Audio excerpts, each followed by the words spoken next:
Hello. ഇപ്പോൾ കഴിഞ്ഞ ദിവസം നമ്മൾ കുറച്ച് സൂപ്പർ ക്ലേ ഒക്കെ മേടിച്ചായിരുന്നു കേട്ടോ. കുഞ്ഞിനെ കളിക്കാൻ വേണ്ടിയിട്ട് മേടിച്ചാണ്. അത് പെര മൊത്തം ഒട്ടിച്ച് വെച്ചിരിക്കുകയാണ് കേട്ടോ. നടന്നു പോകുമ്പോൾ കാലയിലെല്ലാം പറ്റി പിടിക്കും. അപ്പം ഞാൻ വിചാരിച്ചു എന്തായാലും വേസ്റ്റ് ആക്കി കളയാണ്, കുറച്ച് എന്തെങ്കിലും ചെയ്യാം, അത് വെച്ചിട്ട് ഒരു വീഡിയോ ഒപ്പിക്കാം എന്ന ഉദ്ദേശത്തിൽ ഞാനതെടുത്തു. നമ്മുടെ പെൻസിലിൻ്റെ ഒരു അപ്സരയുടെ പെൻസിൽ എടുത്തിട്ടുണ്ട്. അതിൻ്റെ മുകളിലായിട്ട് ഇതേപോലെ ഒന്ന് ഒട്ടിച്ചു കൊടുക്കുന്നുണ്ട് കേട്ടോ, റെഡ് കളറ്. അതിനുശേഷം ഞാൻ ഇതുപോലെ യെല്ലോ കളറിലെ കുഞ്ഞി സീഡ്സ് ഉണ്ടാക്കിയിട്ട് അതിലിങ്ങനെ ഒട്ടിച്ചു കൊടുക്കുകയാണ്. ഇപ്പോൾ തന്നെ മനസ്സിലായല്ലോ എന്തുവാന്ന്.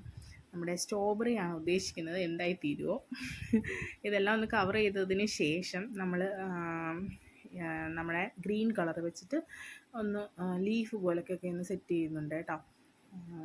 നിമിഷ നേരം കൊണ്ട് അവൾ ഉണ്ടാക്കി കഴിഞ്ഞ് നിമിഷ നേരം കൊണ്ട് അവളത് കൊളാക്കി കൈ തന്നിട്ടുണ്ട് കേട്ടോ. എന്തായാലും നമുക്കൊരു കണ്ടൻറ്റ് കിട്ടുന്നതല്ലേ, കളയണ്ട അല്ലേ. ഓക്കെ, ഇത്ര റെഡി ആക്കിയിട്ടുണ്ട്. നല്ലതാണ് കേട്ടോ. കുറച്ചുകൂടെ നല്ല ക്ലേ ആയിരുന്നെങ്കിൽ നമുക്ക് യൂസ് ചെയ്യാമായിരുന്നു. ഇത് കുഞ്ഞുണ്ടാക്കിയത് എങ്ങനെയുണ്ട്? പിന്നെ ഇഷ്ടപ്പെട്ടാൽ ലൈക്ക് ചെയ്തേക്കുക.